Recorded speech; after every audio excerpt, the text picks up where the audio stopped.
Which is easier to replace? Your business or your fiance? What's up, YouTube? Poor Man Podcast back with another video. Give me the HBO special. That's the Help a Brother Out special. Hit the like and subscribe button for more content.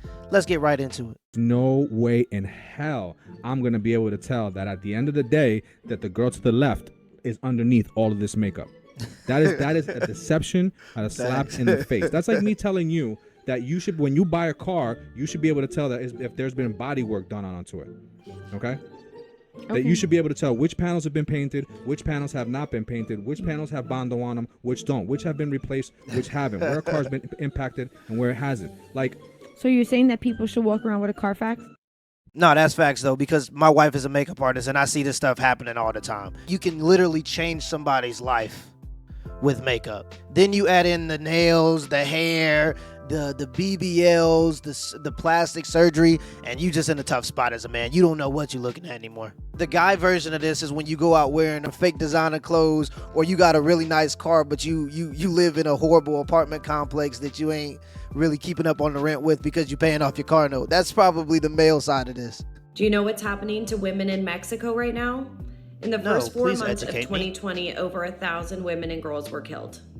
Of the countries with the highest femicide rates in the world, 14 of those are in Latin America and Caribbean region. The murder of women is not a law enforcement priority. 93% will go unreported or uninvestigated. The femicide total has increased 145%, and only 1 in 10 murders of women will result in a guilty verdict. 77% of women in Mexico report that they do not feel safe.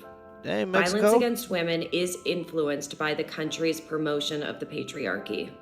Last year, there was an organized strike in Mexico, a day without women, which essentially women would disappear for 24 hours to show the impact that women have on their society. Studies show that women's work is 24% of Mexico's GDP.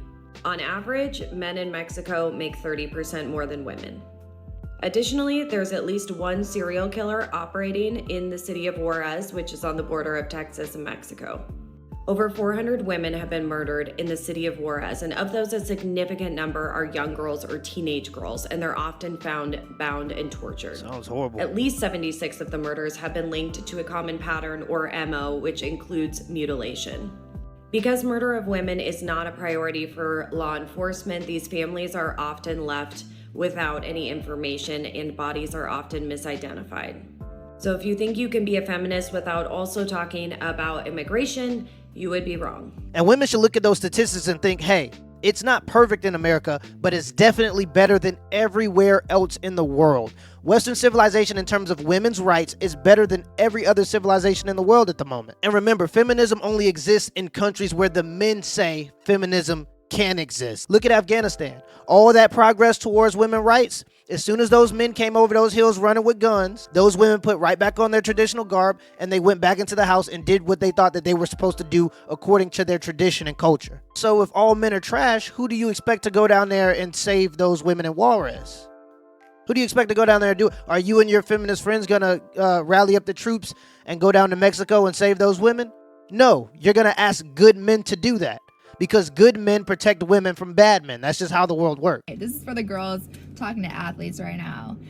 If and when this man asks to fly you out somewhere, please remember that flights do not equal feelings, okay? He is flying you out because he wants pussy on his day off, and that is why he booked your flight home for 6 a.m. Sunday morning, okay? The second thing I want to say is do not text him on your flight home the next morning talking about some shit like, I miss you already, I can't wait to see you again. Rebecca, pull it the together. He wanted to you and not marry you, okay?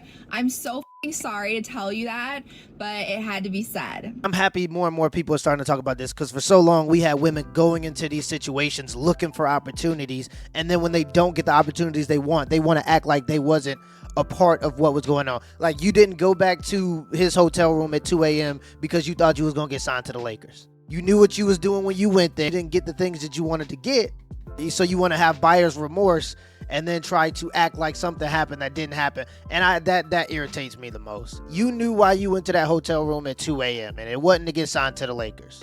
On the flip side of that, if you're a man with a lot of money, you're kind of playing a dangerous game because you're flying these girls in and out that you don't know. You've never judged their character. You've never even met them. So one, she could get buyer's remorse and you get Me Too'd, or two, she could get pregnant and you can owe her $200,000 a month. These dudes are dealing with women that they know are all about fame and money, and then when they get these girls pregnant, they act surprised when they find out the girl's all in the media and asking for money. What did you expect? Now, is it fair? Probably not, but you knew what she was about. How much should your engagement ring cost? So I suggest two things. Number one, you demand a 3-carat or above ring that ranges anywhere from $20,000 to $50,000. And if you can't do that, demand a ring the equivalent price of his car.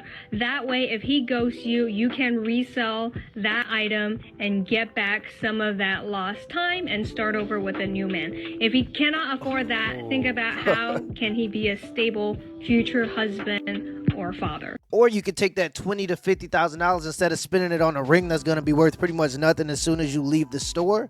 You could put it into the stock market where you're almost guaranteed a 10% return annually. So many women going into relationships with backup plans. Why are you going into a relationship with a backup plan? The whole purpose of getting into a relationship is to make it work out. And to do that, because relationships are hard, you have to put forth a lot of effort. If you're too busy thinking about a backup plan, you ain't focusing on your main goal. People should stop going into relationships asking what can they get. Everybody walking in relationships with their hand out. Well, what do you give? What kind of value are you offering other people so that they can give value back to you? Anybody who's successful knows the more value you give, the more value you get from other people. We should be going into relationships thinking, how can we be assets instead of liabilities?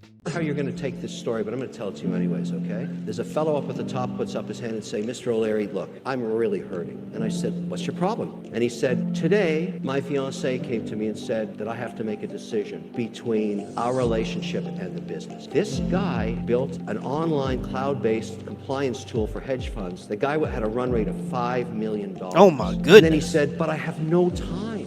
And I never see my fiancée, and she wants me to come be with the family on Sundays, but I'm doing my compliance downloads on Sundays, and I have to deal with my customers because I got to be back to class at 8 o'clock in the morning on Monday. I said, everybody, let's be pragmatic. Which is easier to replace? Your business or your fiancé? Facts. When are women going to understand that if you want a quote-unquote high-value man, time with them is something you're just going to have to sacrifice? These guys are working 80 to 100 hours a week to build companies from scratch. They're not going to have time to go to your cousin's daughter's quinceañera. They're just not going to have the time to do it. Also, let them be productive. Most of society isn't productive. We need these people to carry the dead weight that is society. These people like iPhones. They like Samsungs. They like laptops. They like cameras. And I do too, but I'm not going to be the one that invents all this stuff. I'm going to let them spend their entire lives doing that because that's how they found fulfillment. And I'm going to sit on the couch and reap all of the benefits. Till next time.